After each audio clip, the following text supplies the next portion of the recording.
Curtis in the studio. Hi.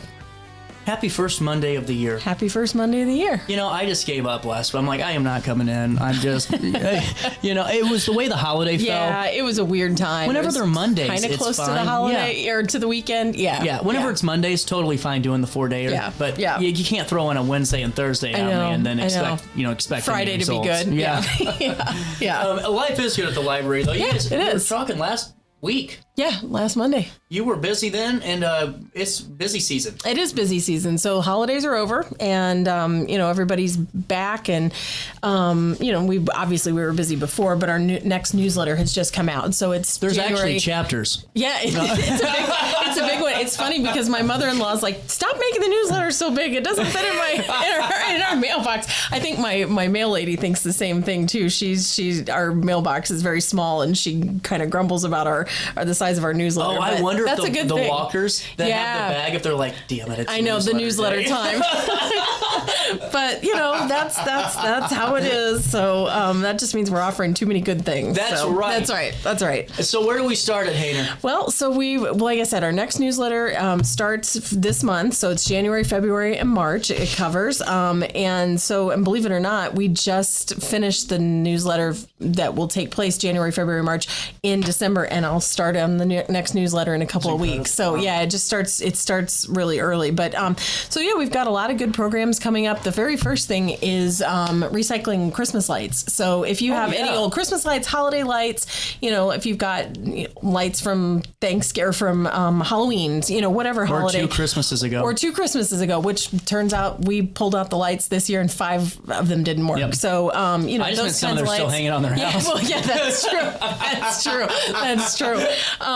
Any of those lights or any old string lights from your patio or your outdoor lights, any kind of those string lights that don't work that you want to get rid of, you can just drop them off at the library during the whole month of January and we'll recycle those for you. We partnered with CJD E-Cycling, and so they've got some bins at each location. Just bring them and throw them in the bins. I'm the worst when I throw those away. Like, especially those deck lights, that, the ones that are like the old style bulbs. Yeah. Oh, I thought you're going to be safe. And I put them down, just pop, pop, pop, pop, pop, right everywhere. Yep. No, just do it. And you think there's copper, there's rubber, there's glass, all that can get recycled, and so it's better than tossing it into a landfill. So you can swing by the library, either downtown or the mall, and just toss them in our bin. And while supplies last, we have bookmarks for people that bring them in. Just kind of an incentive to do that. And you also have a bookmark opportunity today. Yeah, the National Hot Tea. Get cozy. Yeah, get cozy. National Hot Tea Month is this month. So while supplies last, if you swing by the library, you can pick up it's a bookmark and it has a tea bag attached to it. So if you like hot tea, you can just swing in and pick one of those. What type of tea?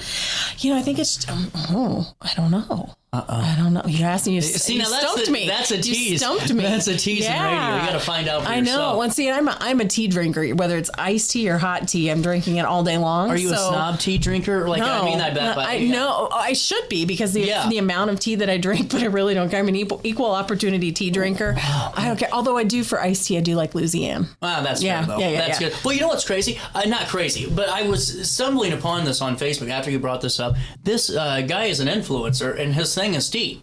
Oh, it's a huge, hundreds of thousands of views and likes. And tea's a big deal. Whoa, these trays are out there, really cool stuff. Yeah, tea's a big deal. I do like the mint tea. Target has a really good organic mint tea. That's a good one. Yeah. Your Fine Amnesty program is ongoing? Yep, so that's during the month of January too. So if you have any currently overdue Hayner Library materials, and I mean it can be anything from, it's just a day overdue to, oh my God, we found this under the couch or the trunk of the car and it was due last June and now we owe the price of the item. You can just bring it to the library as long as it's a Hayner Library item. Bring the item with you and you can bring in any kind of cold weather item. So a hat, socks, mittens, scarves, gloves, that kind of thing. And we'll donate those to the Nearly New Shop at the Crisis Food Center for people that need it. Yeah.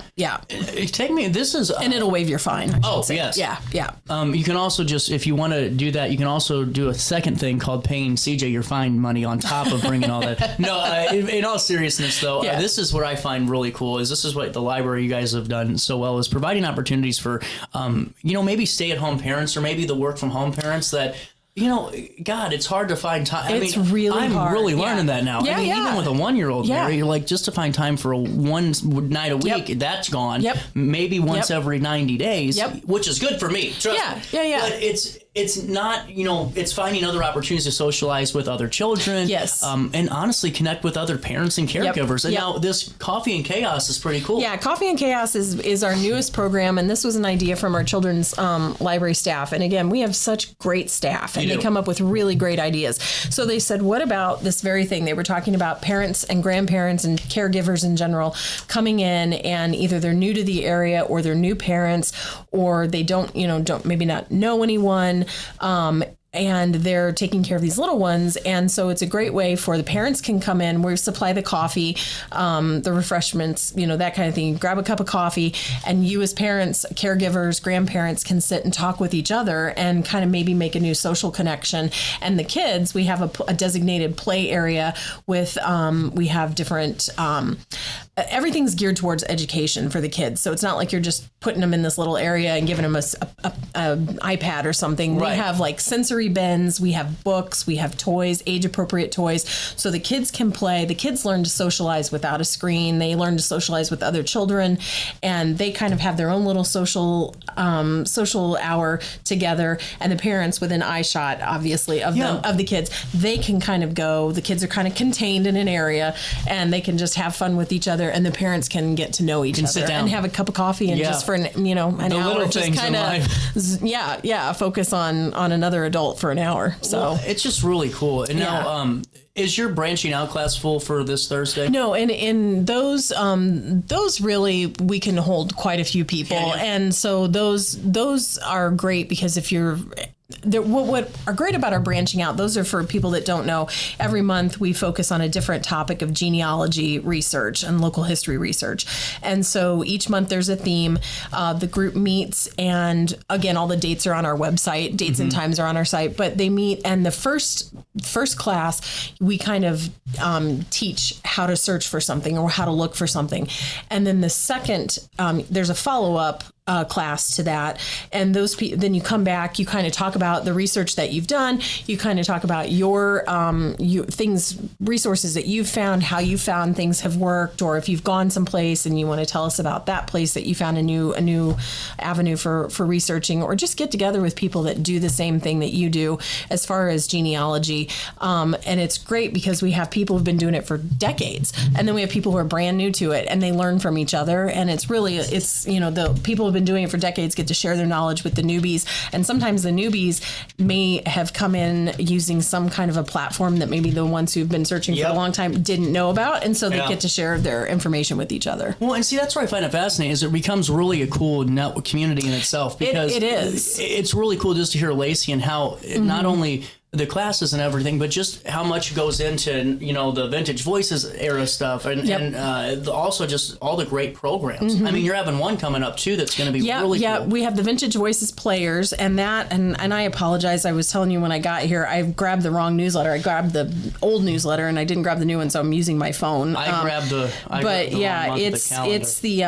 It's the Vintage Voices Players, and that's going to be on February 12th. But it's all the people that have been through Vintage Voices at the Alton Cemetery and through the years past, anybody that's had something to do with Lovejoy. We're bringing them all together, and they're all going to give their presentation in one group one evening, and that's February 12th, 6 p.m. at the Alton Square Mall. They're going to come together and give a presentation in recreating the people who are buried in the Alton City Cemetery. They're going to reenact their lives, and you'll kind of see the Lovejoy life. Yeah, I really think it's really just such a cool thing to do it, and really immerses people too, because they do all a great job of connecting with the crowd and really making it fun. Do. And if you've gone, if you're like me, we've only missed one Vintage Voices, and it was this year, and we got home and it was like, oh my gosh, we forgot Vintage. It's the only year we just were so busy. But so we've seen them all, but you might have had one presentation in 15 years ago, 6 years ago, and to see them all together in one place, it really paints the kind of a his whole life. Yeah. And now, with that being said, what else is coming? Because I know there's one on discussion on Armenian. There is history. So we every year we partner with the Alton Area Landmarks Association, and we have a lecture series with them. And so this year we're doing the lecture series, and this one is on Armenia. I'm trying to find it here so I give you the exact date and time. I don't know if you have it up there. I would if I had my got you print. I'm getting good at this now. Sorry it is going to be January the 17th. January 17th. Here we are. Yeah, January 17th at 10 o'clock. This is at the Genealogy and Local History Library. And so it's about the Armenian immigrants who settled in Granite City in their Lincoln Place neighborhood, and the influence that they had on that neighborhood, the influence that the Armenian influx and immigration had in Granite City, and then the surrounding areas. So it's a pretty fascinating history. And so we're doing the Armenian immigration to Granite City on January 17th as part of this reimagining places of the past. They're going to be talking about that on January 17th. Then in February, we have one on February 21st at 10 a.m. at the Genealogy and Local History Library.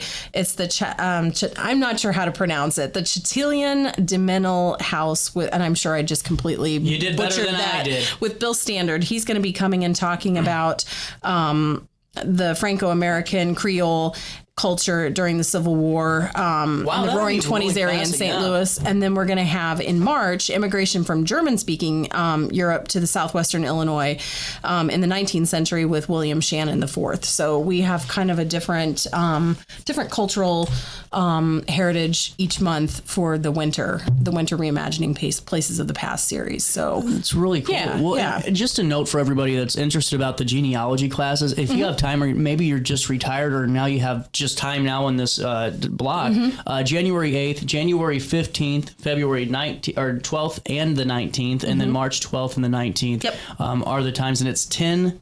It's from 10 to 11:30, and so the first meeting of the month, like January 8th, is plan your work and work your plan. So this is the basics. We'd start out with January, it's a fresh new year, so learn how to come up with a plan and plan to work that plan, how you're going to spend your year researching. And then you'll come back the following week and you'll discuss how you've put your plan into action.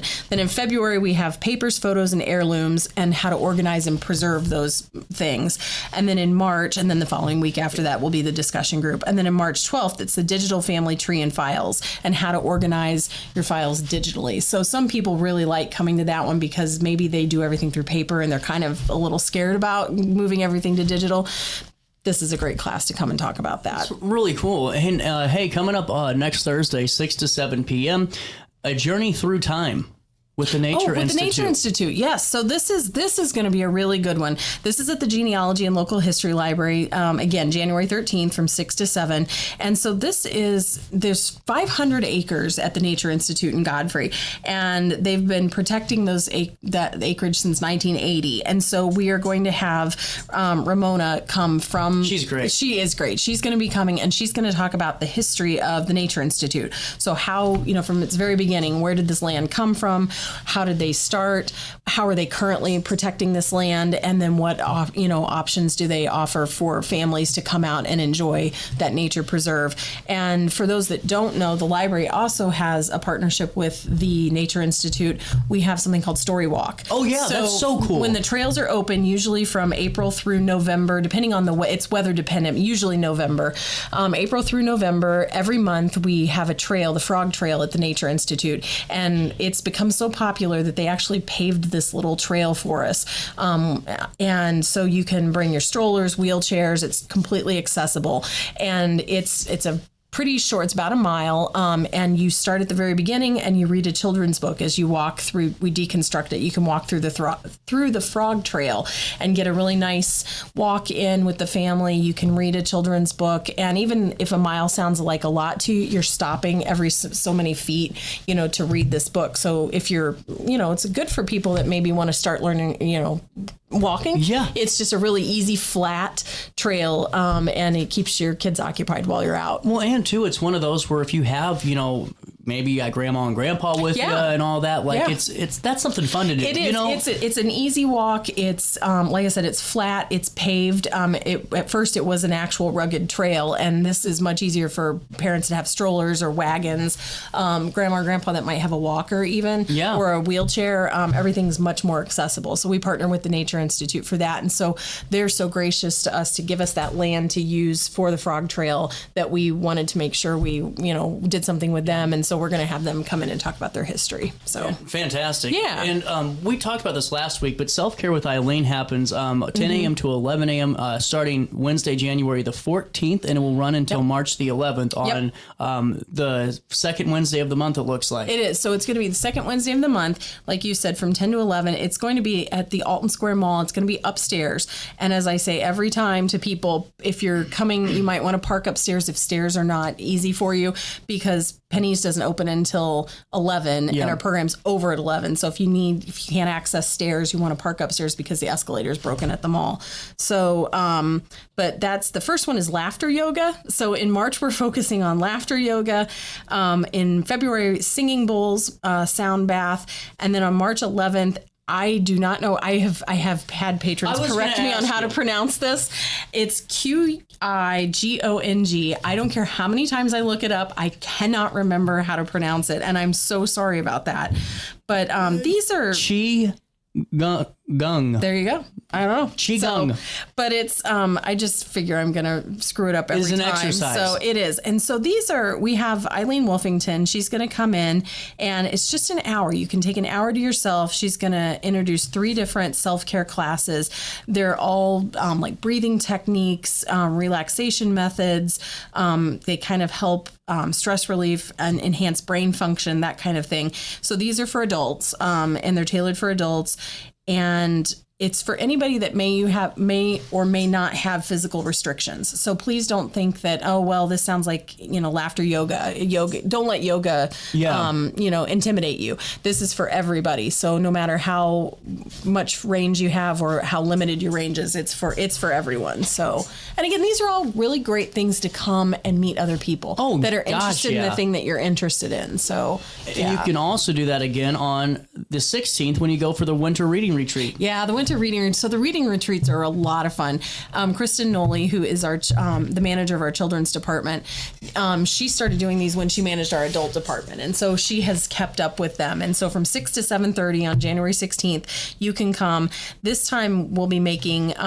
The whole point is to get people together again, that socialization factor. So we love it when you bring it's for adults, an adult winter reading retreat. So bring your friends, bring your sisters, your aunts, your grandparents, something like that. And for adults, you can come, you can meet other people that are interested in reading. People talk about books, they talk about authors. We also have refreshments, and then we also make a craft. And so this time we're making a felt heart coaster or a Valentine card. So That's cool.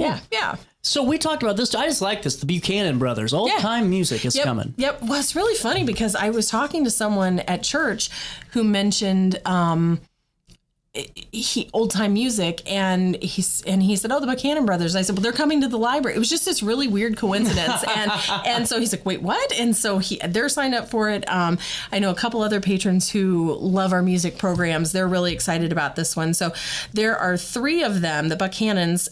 There's Curtis, Dennis, and oh gosh, I'm losing the other one. They are Curtis is a printing company worker. Dennis is a retired union painter. And the 2 of them have been a standard in the old-time music scene in and around St. Louis for decades. So they play traditional tunes, fiddle origins, and Vince Corkery on bass, and Emily Buchanan on the organ and banjo and mandolin. Cool. So they're going to be coming, and that is January 20th from 6 to 7. Again, that's upstairs at the Alton Square Mall in the performance room. They're really great. If you haven't heard them, like I said, they play old time music, and they are just fantastic. And so if you are looking for something to do that evening and want to hear some good music, you can come to the library and hear it. For free. Yep. The Adult Puzzle Race Challenge is also on Thursday, January the 29th. This is a fun thing. This is really fun. So we have 7, it's limited to 7 teams, and you can have up to 4 people, 4 adults, and we give each team a 500-piece jigsaw puzzle, and then we start a timer, and then it is on. And some people are very methodical. It's really interesting to watch people put puzzles together, because some people they go at it, and other people are very methodical. Do the edges first, the borders first. But we will be giving out there's a race to see who can finish it first. We have participation prizes, but we also have a grand prize. And so it's a lot of fun. This is January 29th from 6 to 7:30. You have an hour and a half to solve this puzzle. And hopefully, if you're kind of serious about a puzzle, we have some groups that are very, very serious about their puzzles. So people, if they want to call, they can call 462-0677 extension 2855, and they can register for that program, because we do need you to register, because we need to know, like I said, there's a maximum of 7 teams. So, yeah. Well, and now also on the 29th is the Ghost Next Door. That'll if that's not full. That one I'm pretty sure is full. Okay. I looked at it last week, and it was. They're always close. Those are. So that's from January. That's on January 29th from 7 to 8. That's going to be at the Genealogy and Local History Library, and these are really fun because they're two very different. You can get two very different kinds of people that come to these programs, because some are just interested in the history of Alton and the buildings and the city itself, and then some people are really there for the paranormal aspect of it. And then some people are there for both. And so this one we're trying each quarter to focus on a different building, give the history of a different place in Alton. And so this time it's the Milton Schoolhouse. So we'll be talking about the history of Milton Schoolhouse, what it was used for. Well, obviously it was as a school, and then post-school and what it's currently being used as. And then we'll be talking about the ghost sightings, if that's your thing and you believe in that kind of stuff. Yeah, we'll be talking about that as well. And so that's from 7 to 8 at the Genealogy and Local History Library. Blind date with the book too is cool. That's coming up in the 1st of February. Yep, that will be in February. So what we do is, if you're looking for a new book, a new title, a new author, and you don't really know what you want to read, you can take a chance, just like you would with a blind date. You can take a chance. We have them wrapped in paper, and all we have are some keywords on the outside of the cover that we've written on, and you don't know what you're checking out. So, you may know that it's like a romance, or you may know that it's a mystery, and that may be all you know. And so it's a flyer. You check it out, see if you like it. And now, finally, on the big stack, so there's 2 more that I'd like to talk about for sure. Is the murder mystery full yet? I believe it's full, but people should definitely call anyway and put themselves on the wait list, because sometimes people do cancel, and then we'll have that fill. But we did a murder mystery, a live action murder mystery event last month or 2 months ago, and it was a big hit. It filled up. I heard it was those things go well. People had a blast, and so we thought, well, let's do it again this time. So this time it's a murder in Mayberry, and so it's sort of like a Andy Griffith themed murder mystery, and so that's going to be from 6 to 8 at the Alton Square Mall Performance Room on February 10th. February 10th. Really cool. And then again, that Vintage Voices Players is February 12th. Mm-hmm. Plenty of room still left for that one, because we thought that was going to be popular, and it is proving to be popular. People are signing up for it. So instead of having it at the Genealogy and Local History Library, where we're limited on space, we are having that at our Alton Square Mall Performance Room upstairs, because we can accommodate way more people for that. So if it had been at the Genealogy Library, it would be full by now, but since we have more room, there's still room for people. What else should we be talking about right now? Well, we covered a lot. I just would, let people know we're in the process right now, and we haven't publicized this because the dates are still to be determined.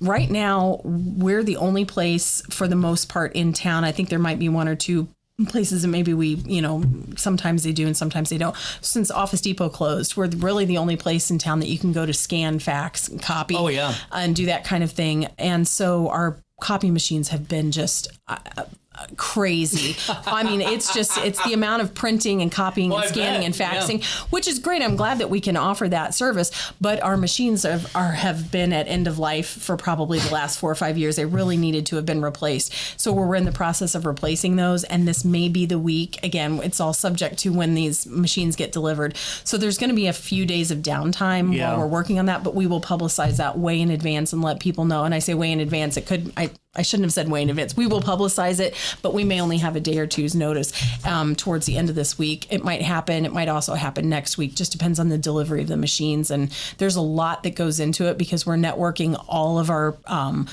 each printer at the or each computer at the library has to be networked to these. Yeah. And it's not just networking to print. There's we're going to be offering for the first time a debit and credit card payment too, which we've never done, and it's 2026 and that needs Time to to do happen. it. Yep. So there's just way more components of that coming in into play than before. So the machines might be down for several days, but we'll let people know when that's happening. But once they're back up and running, it should be a much easier process for people to print wirelessly.